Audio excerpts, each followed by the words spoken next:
Today in our 2006 Chevrolet Silverado, we're going to be installing Buyer's Products RV Backup Camera System. This backup camera system supports up to 4 cameras for its display. One camera comes included, so you can hook it up right out of the box and be ready to use it.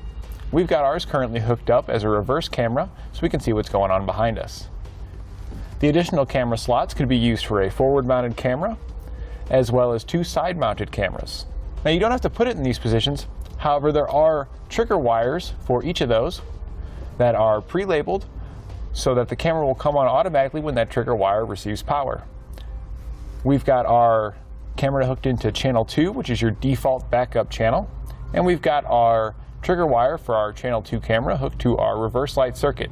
So that way when we pull it into reverse and our lights illuminate, it will trigger our camera and turn it automatically onto our reverse camera. It's a full color 7-inch display, which is going to give you a nice brilliant picture.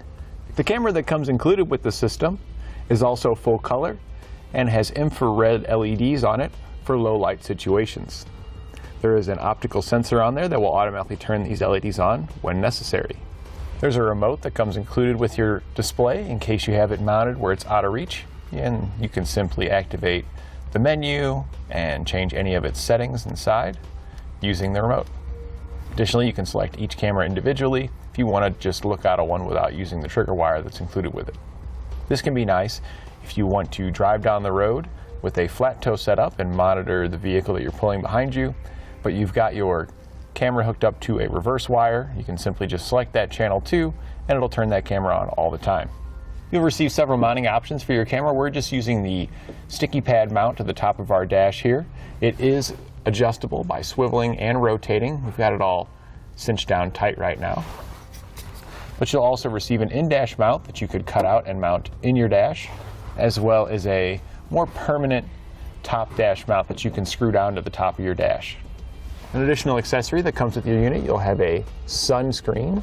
In case the sun is causing some issues with seeing the display, you can simply snap that in, and that'll block the sun's light from hitting the screen directly, making it easier for you to see the screen.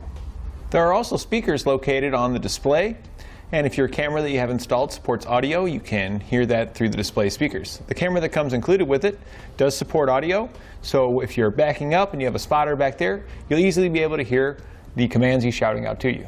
Now that we've gone over some of the features, let's show you how to get it installed. We'll begin our installation by finding a suitable mounting location for our camera. We've gone ahead and positioned ours here above our ball mount so that way the customer can see his ball as well as see what's behind him. We have it low enough here so it won't get blocked by the salt spreader that he has installed on the back. You can use just some self-tapping screws to mount it, or you could drill it all the way through and use nuts and bolts. You'll have to provide your own hardware, as there is no mounting hardware included with the kit, but you can pick some up at your local hardware store. There are 2 mounting holes, one on each side of our camera bracket. They are slotted so you can adjust it as necessary. And there's also a large hole here in the middle, so if you wanted to, you could drill that hole out to route your wiring down through that hole there. There's a grommet located on the back to seal that up if this is going to go in an area where you may not want moisture to enter after drilling that hole. However, our setup here won't work out for that, so we're just going to leave the grommet pushed up back behind the camera, and we're going to route our wire in a different manner. The camera mounts to the bracket with 4 bolts. These bolts can be loosened to allow you to adjust the camera, tilting it up or down to get the correct angle. There's another bracket that can go on top to block the sun's rays to ensure you get a good quality picture out of your camera. We can then poke our wire through whatever opening that you decided to use for your camera. And we'll now need to route the long extension cord that comes in our kit from the front to back. I'm going to go ahead and route that wire now. Gone ahead and routed the wire. We'll go ahead and make our connection to our camera here. Now there is a little notch inside there, so it only goes in one way, so you can twist it till you feel the notch line up, push them together, and then there's a nut on there that actually threads to ensure they stay connected. Our wire was routed up above our fuel tank here. It goes forward from there. We stayed up above our suspension and axle components as we routed it forward, because we don't want it to get tangled up in anything. We also want to avoid the exhaust as well, because we don't want to melt the wire. We stayed up above our fuel tank here as well. routing it along the side of it as we went. Once we got to the front of the fuel tank, we ran across the top of the fuel tank there to the outside. Now that we're on the outside, we ran it along our factory wiring on the side of the frame, all the way forward here till we got where our wheel is here. We then went behind our wheel well and up into our engine compartment. We then took our wire and we routed it through the grommet and the firewall located here on our driver's side. And now we're inside of our passenger compartment where we can make the connection to the display screen. Before we connect our camera extension to our display screen, we need to find a suitable mounting place for that. There are several different brackets that come with the kit, so you've got plenty of options to choose how you want to mount it. We went ahead and just used the double-sided sticky pad that comes with it and mounted it on the swivel bracket. There's one wire that comes off the back of your camera. That's going to plug into another short harness that has several connection points for multiple cameras, as well as the wires that we'll need to hook up for power to turn our camera system on. We went ahead and just plugged that harness into our camera here. They can only plug in one way as well. There's a notch in there, so you don't have to worry about plugging it in wrong. We then routed it along the front of the dash. We removed our A-pillar panel here. This just pulls right off. It's just got some push pins that hold it in, so you can just simply pull that off and out of the way. We went down the side of the dash here, and we also pulled the weather stripping off. Again, this just pulls off. As you can see, it's slotted here, so you can simply pull that out of the way. And down to our compartment here. There is another small panel here that again also just pulls off. There's some tabs there. And once we're in here, we can now have the rest of our harness poked in here at the bottom of our dash where we can make all of our connections and then hide our wires underneath when we're done. Our camera wire that we had routed in is here, and you can see we've got a lot of excess left. We'll end up hiding this underneath the dash, so we just tied all that up. We'll now make our connection to our camera system. Now there are 4 inputs here for our camera, and they do this so you can have one in the front, one in the rear, and one for each side if you so wish. We're going to be hooking ours to the channel 2 camera because this is the one that's designed for a backup camera. So we're just going to plug those in, thread those together, and now we've made our connection. Part of the reason why we chose channel 2 for that backup is there is a trigger wire here, which is our green wire, which when power is applied to this green wire, it will automatically switch it to camera 2 and put backup lines on the screen to make it easier when backing up. There are also trigger wires for the rest of your cameras, and they are all labeled. So these could be hooked to your turn signals, and that would turn those on automatically when you flicked on your left or right turn signal. And the forward wire, you could wire that up to whatever you'd like, whether it be your headlights or some sort of switch to trigger that as well. We're not going to be using these as we're only installing a backup camera, so we're just going to take these and tie them up for now. We're really only concerned on this vehicle for our one camera with the green, the black, and the red wire. Red's going to be power, black's going to be ground, and green is going to be our backup signal. We want to hook our power wire to an ignition source, so that way the camera only turns on when the key is in the on position, because we don't want it to drain down our battery. We're going to go ahead and tap into a couple of fuses on our underhood fuse compartment to get our ignition and reverse signals. The 15 amp fuse located here is going to give us an ignition source, and the 10 amp fuse just to the left of it here is going to give us our reverse source. So this is our backup for our trailers, and this is the PCM fuse. So we're going to go ahead and pull both of those fuses.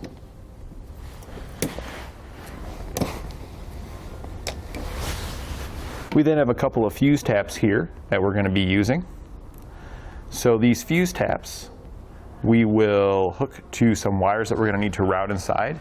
And if you need some additional wire to get it run from these fuses inside, you can purchase the wire as well. The fuse taps already have butt connectors pre-installed on them, so we'll be using that to connect to our wires. So we're going to take our wiring here. We're going to be using the black wire for the ignition source and the white wire for our backup wire. So we're going to strip back both ends of each wire here.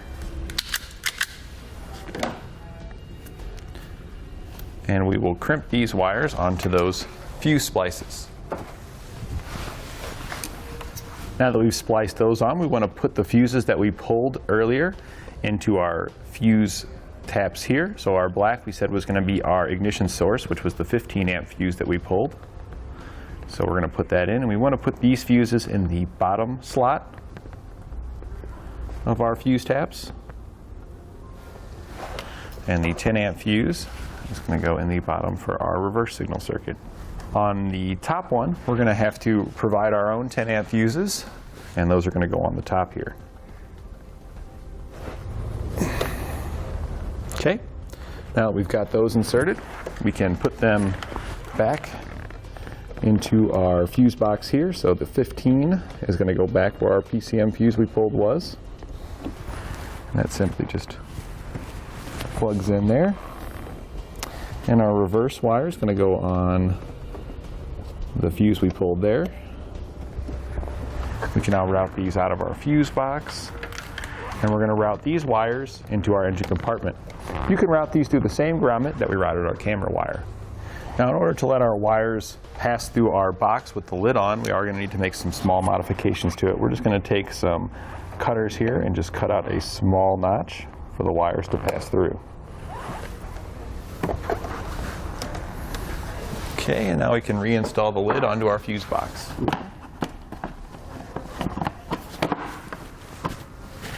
We're now on the inside of our vehicle. We've routed those wires through the grommet as well.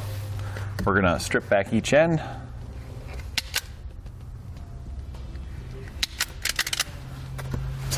And now we can make our connections. Now on our red wire here, it does have some quick connect connectors on it.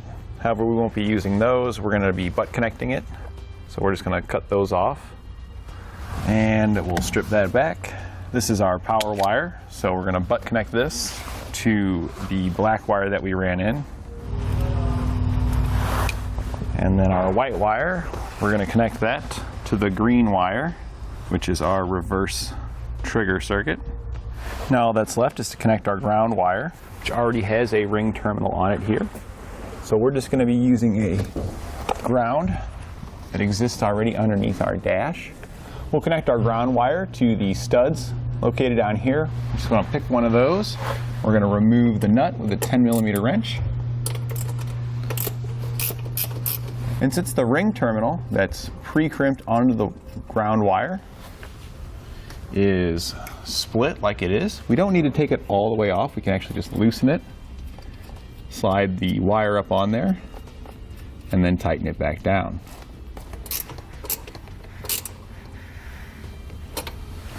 And we're now ready to test our camera system out.